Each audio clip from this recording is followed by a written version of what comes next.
Il existe un royaume en vous, un domaine vaste, plus réel que les villes et les montagnes que vos yeux contemplent. Et dans ce royaume, vous devriez être le monarque absolu. Pourtant, regardez votre réalité. Qui est réellement assis sur le trône? Est-ce l'anxiété qui dicte vos matinées? Est-ce la peur du manque qui signe vos décrets? Est-ce le souvenir d'une douleur passée qui agit comme votre plus proche conseiller? Vous avez bâti un palais, mais vous vivez comme un prisonnier dans vos propres couloirs. C'est l'image du monarque exilé au sein de son propre château. Vos sentiments, qui devraient être vos messagers et vos serviteurs, sont devenus des tyrans. Ils réagissent à chaque rumeur venant de l'extérieur des remparts ou une facture qui arrive, un mot dur de quelqu'un, une nouvelle au journal, et se précipitent dans la salle du trône, hurlant des ordres, semant la panique et vous forçant à vous incliner. Vous êtes devenu un roi fantoche, dansant au son de la musique chaotique jouée par le monde des sens.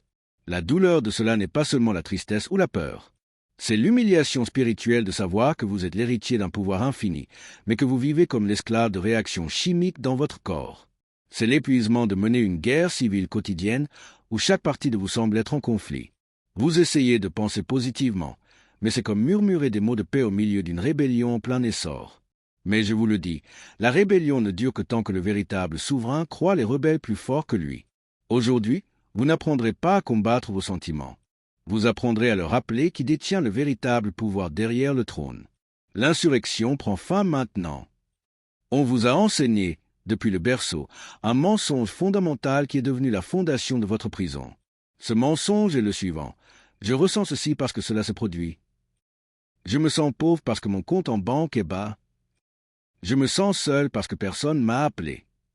Vous croyez que le monde extérieur est la cause, et votre sentiment, l'effet. Cette croyance est la chaîne qui vous lie au poteau de l'esclave. C'est votre esclavage à l'évidence des sens. Neville a enseigné une vérité libératrice. Les États sont impersonnels. Pensez à la pauvreté, la richesse, la santé, la maladie, l'amour et la solitude, non pas comme vos caractéristiques personnelles, mais comme des pièces dans une demeure infinie. Vous n'êtes pas anxieux. Vous, la conscience, êtes entré dans la pièce de l'anxiété et vous ressentez le mobilier et l'atmosphère de ce lieu. La pièce était là avant votre entrée et le sera encore après votre départ. Simplement, par habitude et par croyance, vous continuez de choisir la même pièce chaque jour.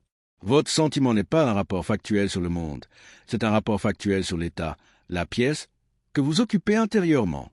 Votre corps, docilement, produit la chimie de cet état, et vos sens, tels des espions loyaux à l'état occupé, parcourent le monde et trouvent des preuves pour justifier pourquoi vous devrez rester dans cette pièce.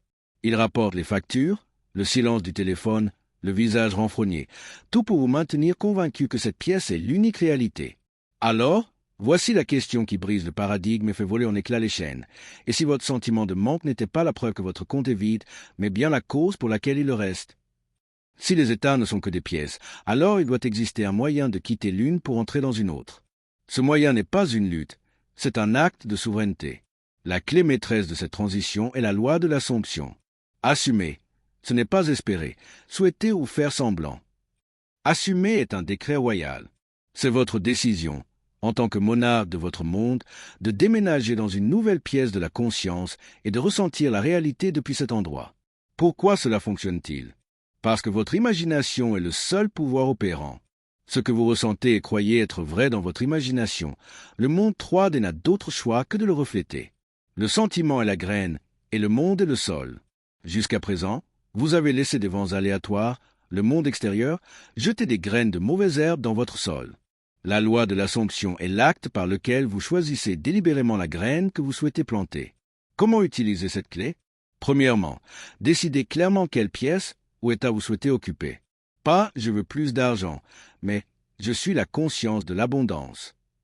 Deuxièmement, dans un état détendu, comme la somnolence avant de dormir, entrez dans votre imagination. Construisez une scène simple et courte qui implique que votre désir est déjà un fait accompli. Pas le moment de le recevoir, mais un moment après. Vous annonçant la nouvelle à un ami, regardant votre solde bancaire avec soulagement, sentant l'alliance à votre doigt. Exécutez l'acte. Sentez la texture de l'alliance, entendez la voix de votre ami vous féliciter, ressentez le soulagement et la paix dans votre poitrine.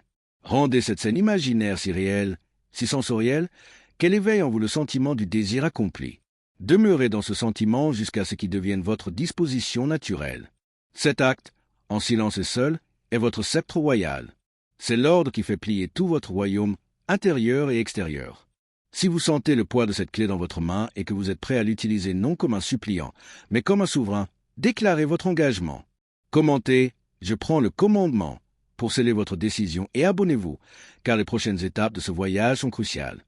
Votre engagement n'est pas pour moi, c'est le premier décret de votre nouvelle loi, et il renforce l'énergie de tous ceux qui partagent ce même chemin. Au moment où vous abaissez votre sceptre et sortez de votre acte imaginatif, la rébellion tentera un dernier assaut.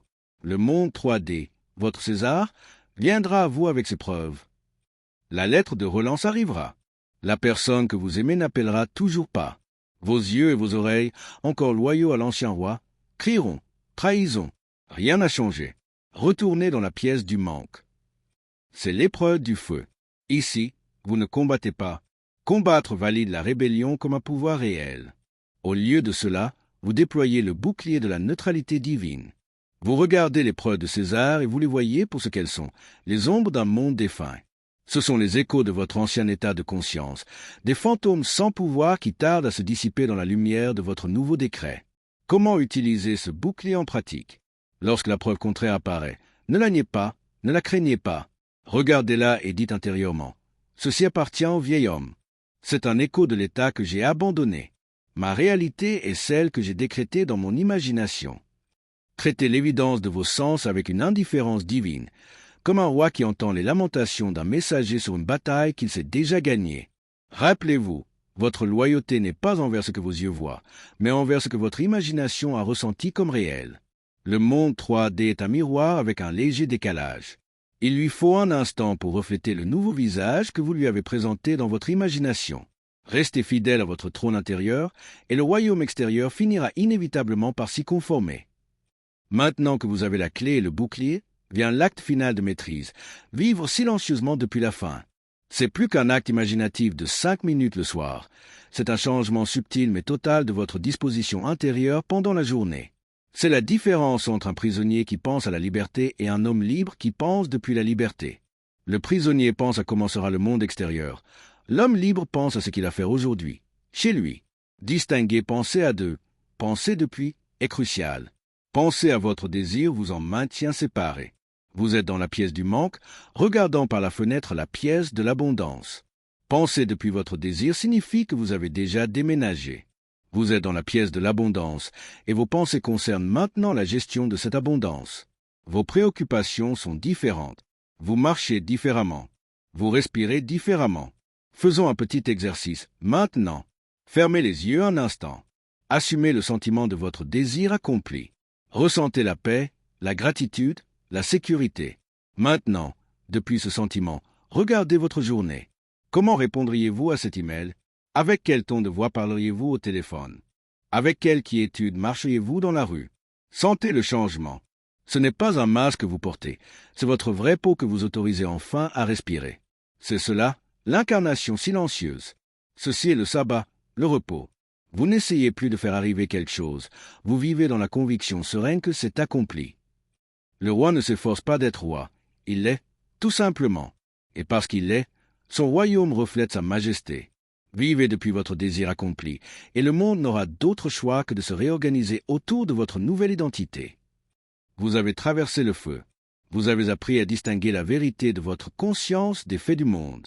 Vous n'êtes plus le citoyen effrayé au milieu de la rébellion. Vous êtes le monarque de votre propre ressenti. Vos sentiments sont désormais vos sujets loyaux. Vous ressentez ce que vous choisissez de ressentir en assumant l'état de votre désir accompli, et ils répondent « Créons la chimie de la satisfaction, de la paix, de la sécurité. » Votre parole, émise en silence dans l'atelier de votre imagination, est la seule loi de votre univers. Ce que vous assumez comme vrai devient vrai. Il n'y a aucun pouvoir extérieur à vous qui puisse vous donner ou vous refuser quoi que ce soit. Vous êtes le pouvoir opérant. Ce n'est pas une philosophie à admirer, c'est une loi à vivre. C'est votre sceptre, votre trône, votre couronne. Utilisez-les. Votre mission, désormais, n'est plus de chercher, mais d'être. Être la preuve vivante de ce principe. Être la personne qui entre dans une pièce et, par son calme souverain, apaise la tempête chez les autres. Être celui qui, confronté au César du monde, sourit intérieurement, sachant que le véritable pouvoir réside dans sa Jérusalem intérieure. Votre transformation n'est pas seulement pour vous, Elle est un phare pour tous ceux qui se sentent encore prisonniers de leur propre royaume. Votre transformation est votre plus grand témoignage. Abonnez-vous pour rejoindre la légion des architectes qui ne rêvent pas, mais décident de la réalité. Et partagez dans les commentaires la première preuve, aussi petite soit-elle, de l'émergence de votre nouveau monde. Un sentiment de paix inattendu, une petite coïncidence favorable. Chaque témoignage est une pierre à l'édifice de notre nouveau monde.